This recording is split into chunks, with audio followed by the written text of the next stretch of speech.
여러분 안녕하십니까. 세원정형외과 자연치료연구소의 임기영입니다.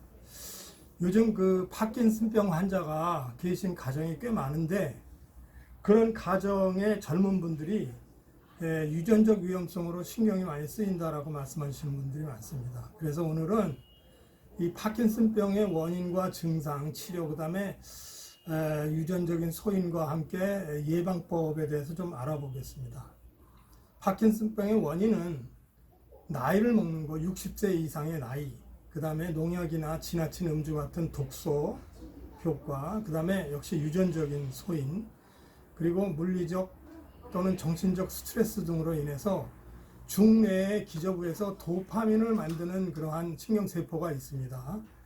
그것에서 도파민 생성이 줄어들면서 이 도파민 생성이 70% 이상 감소하면서 파킨슨 증상이 나타나게 되는데, 이 파킨슨병의 증상은 도파민의 역할이 잘 못하는 거하고 결국은 연관이 되지 않겠습니까?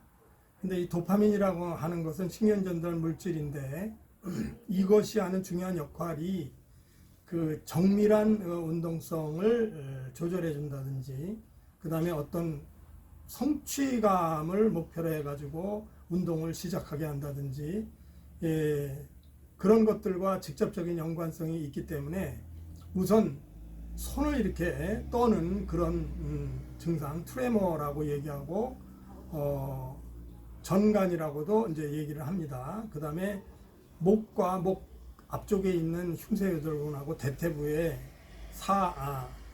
신전 근육, 그런 근육들이 약해지면서 이게 강직이 오게 됩니다. 그래서 이제 앉았다가 일어난다든지 운동을 시작하는 것이 이제 아무래도 느려지게 되겠죠. 이거를 서동증이라고 이제 그런 식으로 얘기하고 결국은 걷기가 불편해지겠죠. 그 다음에 중뇌 기능이 중요한 것 중에 하나가 운동 평행 기능을 유지하는 거기 때문에 몸의 균형 잡기가 어렵고, 또 말소리가 어눌해지면서 소변이나 대변이 보기가 어려운 그런 증상들이 나타나겠습니다. 그 다음에 불면과 같은 수면장애, 우울증 같은, 결국 중뇌의 자율신경계 기능, 운동 평행 기능, 감정 조절 기능과 이런 것과 연관되어 있는 면역력까지도 전부 문제가 되겠죠.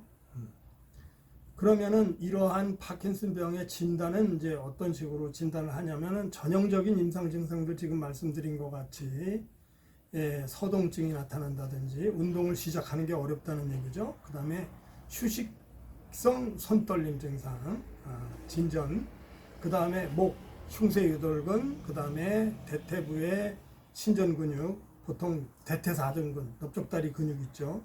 그 다음에 전완부의 굴곡근, 이런 것들이 약해지면 강직이 오거든요. 뻣뻣해지거든요. 그런 것들이 초기에는 의미 있는 임상적인 증거들로서 진단에 굉장히 도움이 됩니다. 그 다음에 검사 방법으로는 그 베타 CIT라고 하는 특수 화학 물질을 이용해 가지고 스펙CT를 검사를 하는데, 이게 증상이 안 나타나는 아주 초기에도 이 검사를 하면 파킨슨병의 소견을 이런 검사 방법으로 확인할 수가 있습니다. 또 이 진단 방법이 병의 진행 정도도 객관적으로 볼 수 있기 때문에 이것이 굉장히 중요한 검사가 되겠습니다.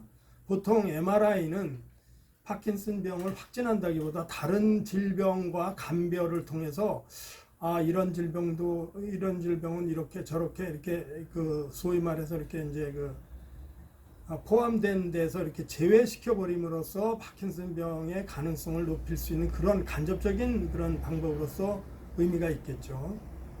자, 그러면 이제 이번에는 파킨슨병의 치료에 대해서 말씀드리겠습니다. 이게 사실은 파킨슨병의 치료는 레보도파라고 하는 도파민 전분 물질을 생성해내면서 파킨슨의 치료 효과가 상당히 많은 효과를 보게 됐습니다, 사실은. 그래서 이런 레보도파를 이용해 가지고 파킨슨 환자의 수명이 거의 자연 수명과 비슷하게까지도 연장되고 있고, 그전에는 수술적인 치료도 확률이 그렇게 높지는 않았지만 수술적인 치료도 했는데 지금은 수술적인 치료를 거의 필요지 않게 됐고, 그 다음에 여기에 칼비도파라고 하는 레보도파의 효과를 향상시키는 약물과 함께 사용하면서 파킨슨병의 치료 효과는 초기에 치료를 시작한 3, 4년 동안은 거의 불편함이 없이 정상생활을 가능하게까지도 만들고 있습니다.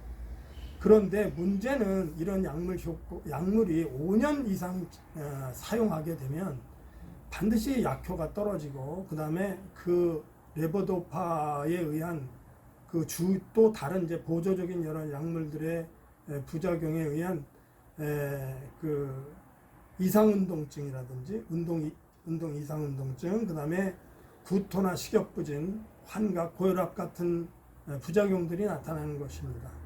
따라서 이런 약물 효과의 한계를 최근에는 뇌신부의 자극술, 뇌에 전극을 심어가지고 전류를 통하게 해서 증상시키는 그런 효과가 있어서 계속 지금 그 임상시술을 통해서 연구를 계속하고 있습니다.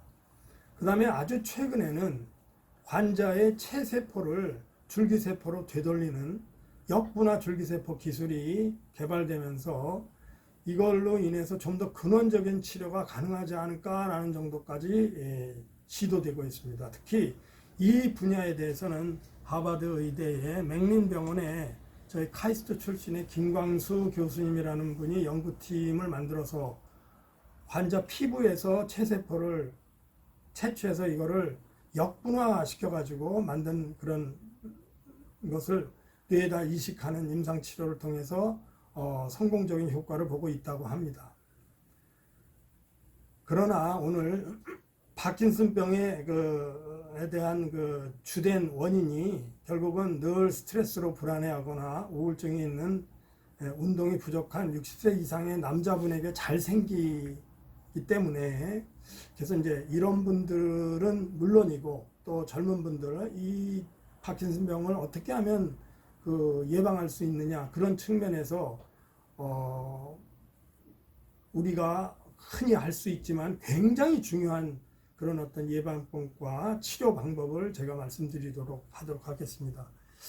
여기서 제일 중요한 게 뭐냐면은 스트레칭 운동이 굉장히 중요한데, 이 스트레칭 운동이 중뇌의 운동 평형 기능을 개선시키기 때문에 결국은 중뇌의 기능을 향상시키고, 또 이런 운동을 통해서 근력이 향상되면 근력 향상에 의해서 도파민 형성이 촉진이 됩니다. 그 다음에 또 걷기 운동, 이런 거를 통해서 몸 전체에 산소 공급을 누리고, 또 역시 근력 향상을 위해서 여기에다 추가해서 계단 오르기, 팔굽혀펴기 같은 근육을 조금 더 생성시키면 이걸로 인해서 근육 향상을 위한 도파민 형성이 더욱 촉진되겠죠. 그 다음에 좀 전에 말씀드린 바와 같은 긍정적인 정신 활동, 이게 이제 제가 다른 시간에도 말씀을 드렸지만, 걸을 때 아주 고전적인 그런 마음을 움직이는 그런 좋은 클래시컬한 음악을 듣는다든지, 그 다음에 명상에 준하는 그러한 좋은 말씀과 좋은 설교, 이런 것을 듣는다든지, 그 다음에 궁극적으로 긍정적인 정신 활동의 제일 좋은 방법은 학습을 하는 것입니다. 그 학습을 할 때 운동과 같이 하는 게 좋은데, 우리가 제일 좋은 운동과 같이 하는 거는 걷기 운동을 하는 게 제일 좋습니다. 그래서 빠른 속도로 막 힘겹게 그렇게 걷는 것보다는, 특히 뛰거나 걷는 것보다는 천천히 걸으면서, 그 다음에 학습, 새로운 거를 배운다든지, 그 다음에 새로운 언어를 공부한다든지, 이런 것들이 아주 굉장히 중요합니다. 이러한 노벨티라고, 영어로 노벨티라고 하는데, 그거는 새로움, 신선함. 우리가 어렸을 때 저 신기한데, 이러한 호기심을 강력하게 불러일으킬 수 있는 것이 뇌의 뉴로플라스티시티, 뇌의 신경세포에서의 활력을 촉진시켜 가지고 새로운 뇌세포가 활력을 얻고 그 뉴런 번들이 생겨 가지고 그것이 새로운 습관으로 연결될 수 있는 그런 거기 때문에, 뇌를 퇴행성 변화를 막는 가장 좋은 방법이 결국은 어떻게 긍정적인 정신 활동을 하느냐, 이것이 가장 중요하고, 이것이 운동과 같이 이루어질 때 효과가 극대화되고 근력이 형성되면 거기서 또 도파민까지 나오기 때문에 여러분들께 오늘 말씀드리고자 하는 가장 중요한 내용이 바로 이 내용이라고 말씀드리고 싶습니다. 결국 스트레스를 줄이고 편안하고 적극적인 사회활동을 만들어가는 것이 파킨슨을 예방하고 치료까지도 할 수 있는 노화 방지의 건강 방정식이라고 말씀드릴 수가 있습니다. 정리해서 말씀드린다면 꾸준한 운동, 그 다음에 명상에 준하는 긍정적인 정신활동, 그 다음에 소식, 이런 것들이 전 세계 대부분의 노화와 암 발생을 억제하는 생명과학 연구소에서 강조하고 권해드리는 보편적인 건강 방정식이라고 말씀드릴 수가 있겠습니다. 여러분, 오늘은 여기까지 하겠습니다. 감사합니다.